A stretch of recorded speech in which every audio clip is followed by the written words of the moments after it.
Hello friends, সর্ষে মেথি শাক, একটা মেথি শাক রয়েছে, আর এর পাশে সর্ষে শাকটা আমার একটু হলুদ হলুদ হয়ে উঠেছে, এনে রেখেছিলাম বলে হলুদ হলুদ হয়ে গেছে।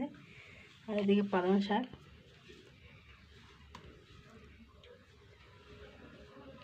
আমি এটা করব, সর্ষের শাক করব পাঞ্জাবি স্টাইলে। সব শাকটা সিদ্ধ করে নিয়েছি। এবার আমি মিক্সচারে 2 ইঞ্চি আদা, একটা বড় টমেটো আর একটা পেঁয়াজ আর রসুন 4 কোয়া নিয়েছি। এটা পিষে আমি এই যে নিয়ে নিয়েছি। এবার আমি কড়াইতে তেল দিয়ে মশলাটাকে ফ্রাই করব। লঙ্কার গুঁড়ো নিয়েছি আর ধনের গুঁড়ো, 1 চামচ ধনের গুঁড়ো দেবো। কড়াইতে তেল দিয়ে জিরে দিয়ে দিয়েছি, মশলাটা দিয়ে দিয়েছি। আমি এখন কষিয়ে নেবো মশলাটা। এবার যদি কষাতে থাকি, আমি এবার শাকটাকে পিষে নেব। শাকটা আমি পিষে নিয়েছি, ঢেলে রেখেছি। আমি এখন এটাকে মশলার সাথে কষাবো।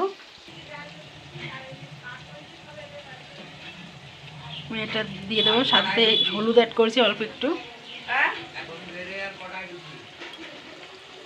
কবিতার মা বলতে রাত্রি 9টায়।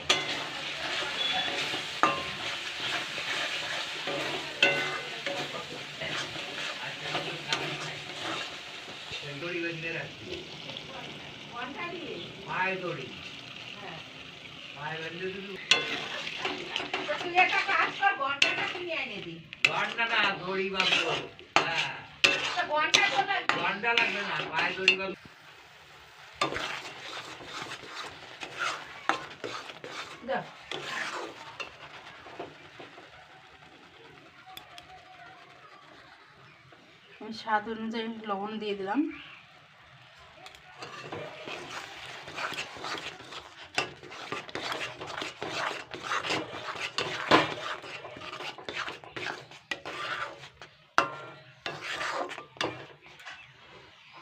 রান্না কমপ্লিট হলো। বাঁধাকপি ভাজা করেছি আর সিপ গিলে আর মেটে করেছি কষা।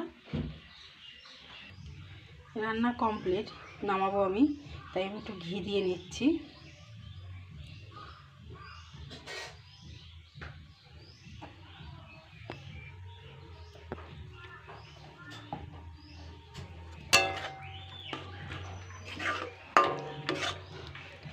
বাটার নেই আমার কাছে, তার জন্য আমি ঘিটা ব্যবহার করলাম। আর একটু বাটার দিই, মানে পাঞ্জাবি স্টাইলে তো এটা, তার জন্য আমি একটু বাটার ব্যবহার করি। কিন্তু আজকে আর বাটার করিনি, বাটারটা আমার কাছে নেই, তাই আমি একটু ঘি দিয়ে নিলাম। আমি এখন নামিয়ে নেব, গ্যাসটা অফ করে দিলাম। রুটি, ভাত বা পরোটা যে কোনো জিনিসের সাথে খেতে পারেন। সর্ষের শাক, মশলাদার সর্ষের শাক, ভাত রুটি। আমরা রাত্রে রুটি দিয়ে খাবো, তার জন্য আজকে করেছি। ভাতের এর সাথেও খেতে পারেন, অসুবিধা নেই, খুব টেস্টি হয়। করে দেখবেন কিন্তু।